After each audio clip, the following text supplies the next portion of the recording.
22 августа Республика Коми отметит значимое событие – юбилейную дату. Нашему региону исполнится 100 лет. В каждом городе и районе есть своя главная достопримечательность, которая может рассказать практически всю историю муниципалитета. Символом Инты жители Приполярья считают водонапорную башню. О строительстве памятника культуры и города наш следующий репортаж.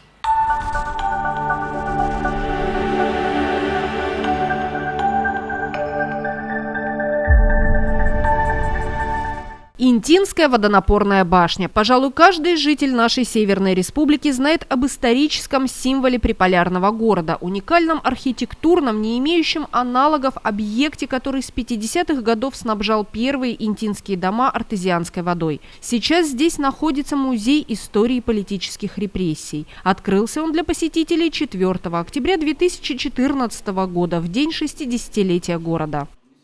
В 2011 году была проведена реконструкция водонапорной башни.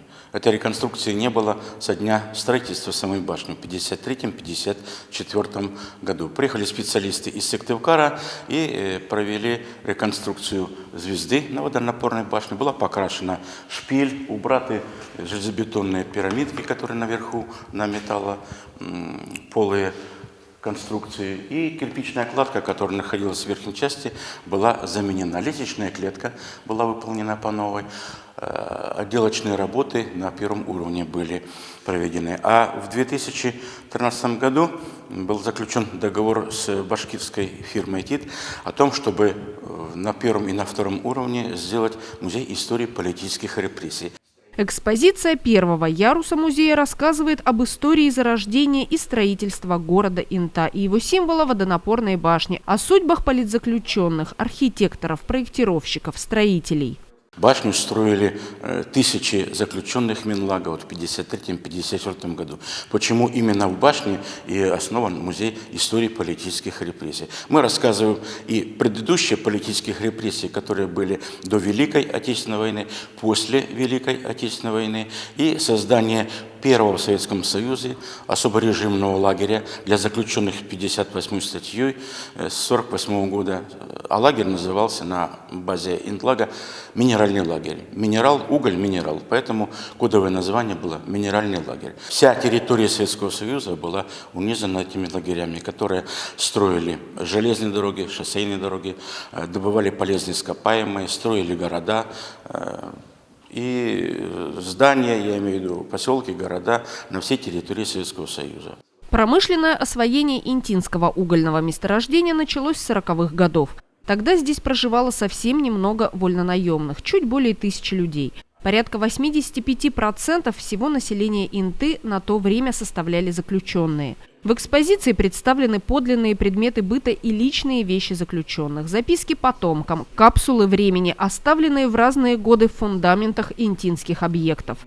Когда разбирали бараки, улица Новая, 1, 2, 3 линия, сейчас это улица Морозова, то были обнаружены на деревянных конструкциях карандашные записи бывших заключенных, которые писали адреса свои, в надежде, что когда-нибудь разберут эти бараки и отправят родственникам данные о том, что они находились здесь, в Минлаге.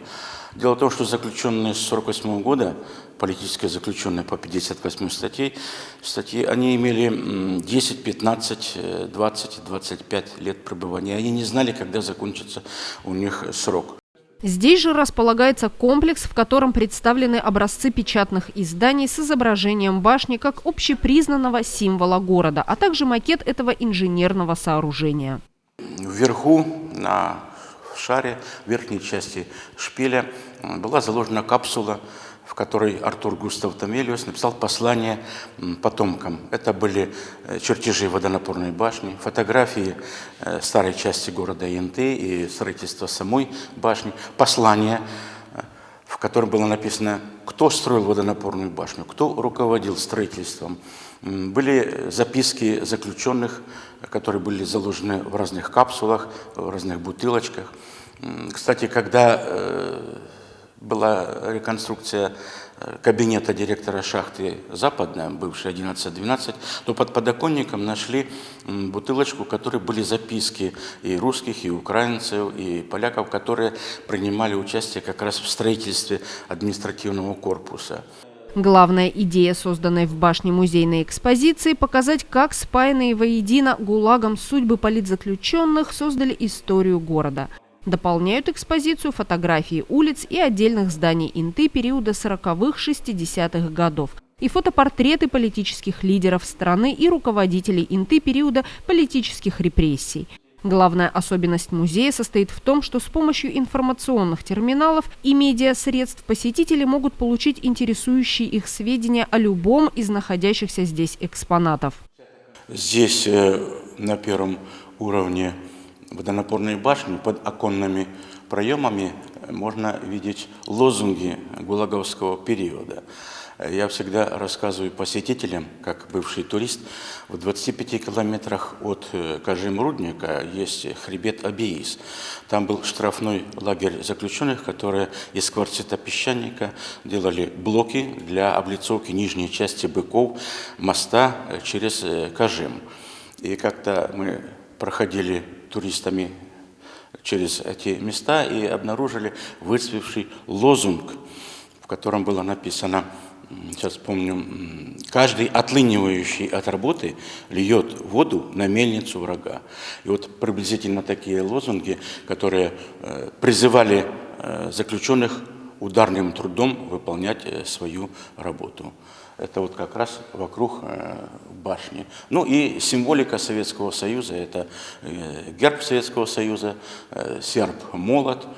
На втором этаже музея фрагментарная реконструкция жилой среды отдельного лагерного пункта. Сторожевая вышка, кабинет начальника лагеря, барак для заключенных. Посещение этой части запрещено, но панорама экспозиции транслируется с помощью видеокамеры на экран, расположенный на первом этаже музея. Сотрудники музея приглашают желающих на экскурсии, как полные обзорные по истории Инты, так и узко ориентированные по историческому символу Инты водонапорной башни.